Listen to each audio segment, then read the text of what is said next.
Ram Ram. This is part 9 of the Bal Kand from Ramayana, and we're going to start with Doha number 60. As always, I'm going to read Doha and Chaupai in Avadi first and then do the translation all together. So we're going to start with Doha number 60.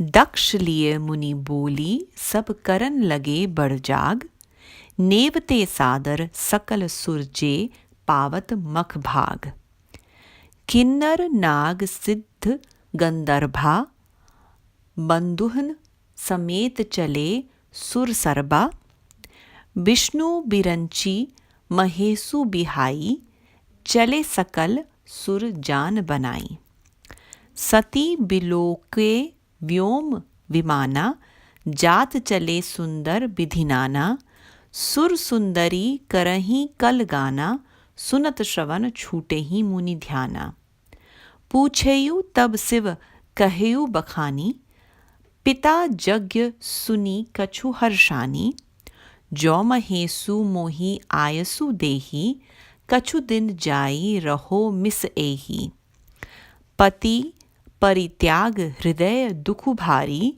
कही न निज अपराध बिचारी बोली सती मनोहर बानी भय संकोच प्रेम रस सानी. दोहा नंबर 61. पिता भवन उत्सव परम जो प्रभु आयसु होई तो मैं जाऊं कृपा यतन सादर देखन सोई कहेहूँ नीक मोरे हूँ मन भावा यह अनुचित नहीं नेवत पठावा दक्ष सकल निज सुता बुलाई हमरे बयर तुम हऊ बिसराई ब्रह्म सभा हम सन दुख माना ते ही ते आज हूँ करही अपमाना जो बिनु बोले जाहु भवानी रही न सीलू सनेहु न कानी यद्यपि मित्र प्रभु पितु गुरु गेहा जाया बिनु बोले हूँ न संदेहा तदपि विरोध मान जह कोई तहाँ गए कल्याणु न होई भांति अनेक प्रभु समुझावा भावी बस न ज्ञानु उर आवा कह प्रभु जाहू जो बिनहि बुलाए नहीं भली बात हमारे भाए. दोहा नंबर 62.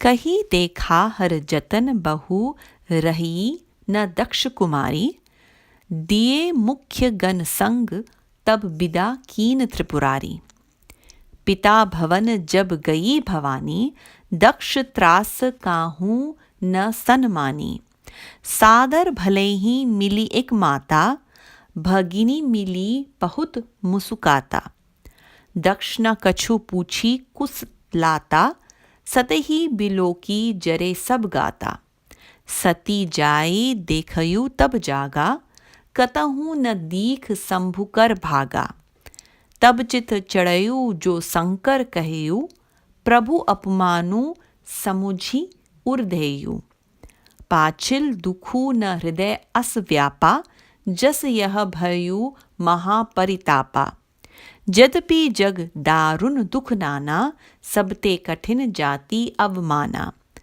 समुझी सो सतही भयु अति क्रोधा बहुविधि जननी कीन प्रबोधा. दोहा नंबर 63. शिव अपमानु न जाई सही हृदय न होई प्रबोध सकल सबही हटी हटकी तब बोली बचन सक्रोध सुनहु सभासद सकल मुनिंदा कही सुनी जिन शंकर निंदा जो फलु तुरत लहब सब काहू भली बाती पछिताब पिताहू संत शंभु श्रीपदी अपबादा सुनिया जहाँ तह असी मर जाता कटिया तासु जीव जो बसाई श्रवण मुदी न त चलत चलिया पराई जगत आत्मा महेशु पुरारी जगत जनक सबके हितकारी पिता मंदमति निंदत तेहि दक्ष शुक्र संभव यह देही। तजिहऊ तुरत देह तेहि हेतु, उर्धरी चंद्रमौली वृषकेतु। अस कही जोग अगिनी तनुजारा, भयु सकल मख हाहाकारा। दोहा नंबर 64। सती मरनु सुनी शंभु गन लगे, करन मख खीस। यज्ञ विध्वंस बिलोकी, मृगु रक्षा कीन्ही मुनीस। समाचार सब शंकर पाए, वीर ब्रधु करी कोप पठाए। यज्ञ विध्वंस जाई तिन कीना, सकल सुरन्य विधिवत फलु दीना। भय जग विदित दक्ष गति सोई, जसी कछु शंभु विमुख के होई। यह इतिहास सकल जग जानी, ताते में संक्षेप बखानी। सती मरत हरि सन बरु मागा, जन्म जन्म शिव पद अनुरागा। तेहि कारण हिमगिरि ग्रह जाई, जनमी पार्वती तनु पाई। जब ते उमा शैल गृह जाई, सकल सिद्ध संपत्ति तह छाई। जहाँ तह मुनिह सुआश्रम कीन्हे, उचित बास हिम भूधर दीने। दोहा नंबर 65। सदा सुमन फल सहित सब, द्रुम नव नाना जाति। प्रगति सुंदर शैल्य पर, मनी आकर बहुभांति। सरिता सब पुनीत जलु बहहीं, खग मृग मधुप सुखी सब रहहीं। सहज बयरु सब जीवन्य त्यागा, गिरि पर सकल की करहीं अनुरागा। सोह शैल गिरिजा गृह आई, जिमि जनु राम भगति के पाए।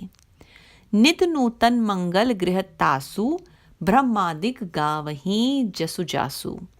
नारद समाचार सब पाए, कौतुक ही गिरी गेह सिधाए। शैलराज बड़ आदर दीना, पद पखारी बर आसनु दीना। नारी सहित मुनि पद सिरु नावा, चरण सलिल सबु भवनु सिचावा। निज सौभाग्य बहुत गिरी बरना, सुता बोली मेली मुनि चरना। And now I'm going to do the translation. I'm going to start with Doha number 60. Daksh got together all the sages and they began to perform a big sacrifice. All the gods who obtain a share of the oblations offered at a sacrifice were cordially invited to attend. Kinnaras, they are a species of demigods. Nagas, Siddhas, Siddhas are a class of celestial beings. And Gandharvas, Gandharvas are the celestial songsters or musicians. And the whole host of gods proceeded to the sacrifice along with their wives. All the gods, with the exception of Vishnu, Brahma, and the great Lord Shiva, set out in their aerial cars. Sati beheld the beautiful aerial cars of various patterns coursing through the air. Celestial damsels were singing melodious tunes which intruded upon the ears of the ascetics and broke their meditation. When Sati inquired about the stir in the air, Shiva explained the whole thing. Sati was somewhat delighted to hear of the sacrifice that was being commenced by her father, and thought of going and staying for a few days at her father's if the great Lord Shiva granted her leave. It was not really the rejection of the idea by Lord Shiva that tormented her heart, but the awareness of her guilt for what she had done earlier. She could not utter a word. But at last, Sati spoke in a charming voice tinged with awe, misgiving, and affection. And this goes to Doha number 61. Sati says, There is a great celebration at my father's house, O Lord. If you grant me leave, I would be very pleased to go and attend. Chaupai. Lord Shiva replied, Your suggestion is good and has commended itself to me as well. But the anomaly is that your father has sent no invitation to us. Daksh has invited all of his other daughters, but because of the grudge he bears with us, you have been ignored. In the court of Brahma, he once took offense at our behavior, and that is why he insults us even now. If you go there uninvited, Bhavani, all decorum, affection, and honor will be cast to the winds. There is no doubt that one should go to one's friend, master, father, or teacher without waiting for a formal invitation. Yet, when someone nurses a grudge against you, you reap no good by going there. Shambhu continued to protest against Sati going there in so many ways. But as fate has willed it, wisdom would not dawn on her.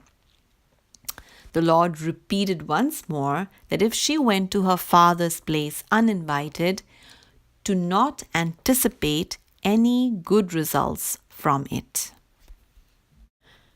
Doha number 62.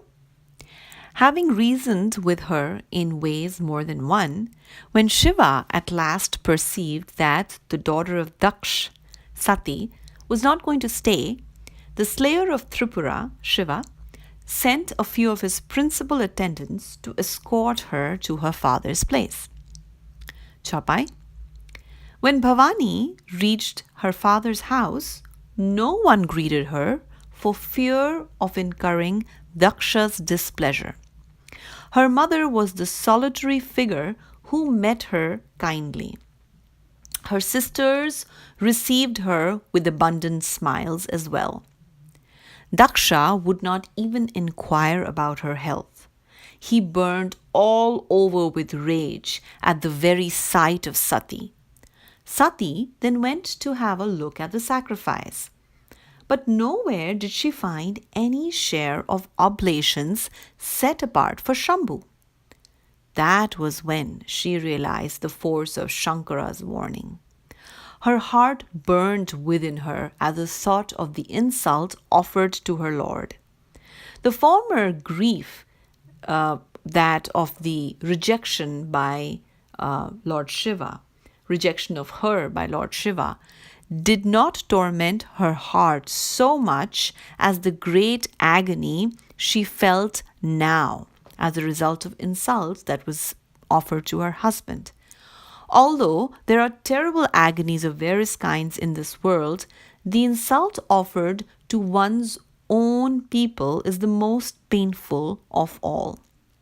The thought of the same made Sati furious. Her mother tried to pacify her in many ways. Doha number 63. The insult to Shiva was something unbearable. Her heart could not be pacified. Then sharply reproaching the whole assembly, she spoke in an angry tone. Hear all elders of the assembly and all the sages. All of you who have insulted Shankara must reap the fruit of your sin, and my father too shall fully repent. And my father too shall fully repent. Wherever you hear a saint, Shambhu, or Vishnu vilified, the rule is that if it lies within your power, you should tear out the tongue of the reviler, or you should run away closing your ears. The slayer of Tripura, the great Lord Shiva, is the universal spirit. He is the father of the universe and is beneficent to all. It is him that my father vilifies, and this body of mine has sprung from the loins of Daksha. Therefore, installing my heart, Lord installing in my heart Lord Shiva, who bears the moon on his forehead and a bull as his emblem, I shall immediately quit this body.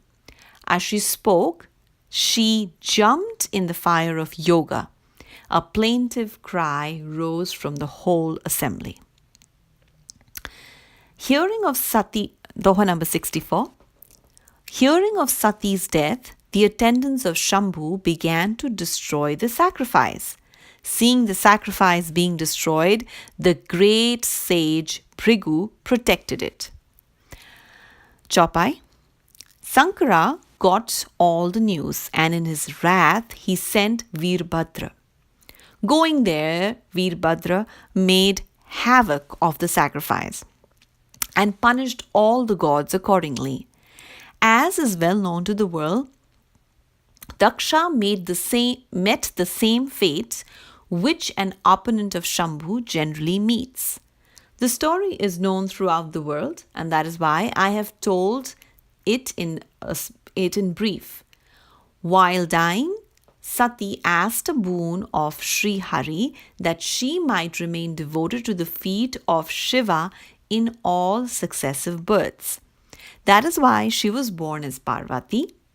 That is the meaning of Parvati is daughter of a mountain, in the house of Himachala, the deity presiding over the Himalaya mountain.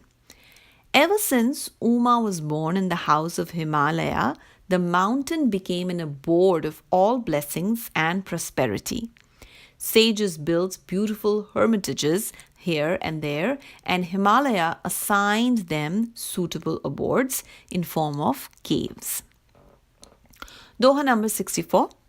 Young trees of different varieties were endowed with never-failing blossoms and fruits, and mines of jewels of various kinds appeared on the beautiful mountain.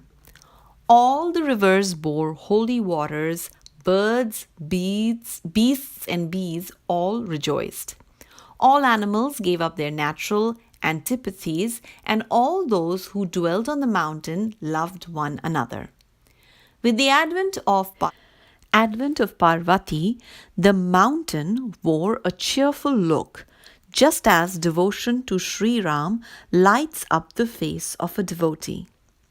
Every day brought a new delight to the house of Himachala, whose glory was sung even by great gods like Brahma.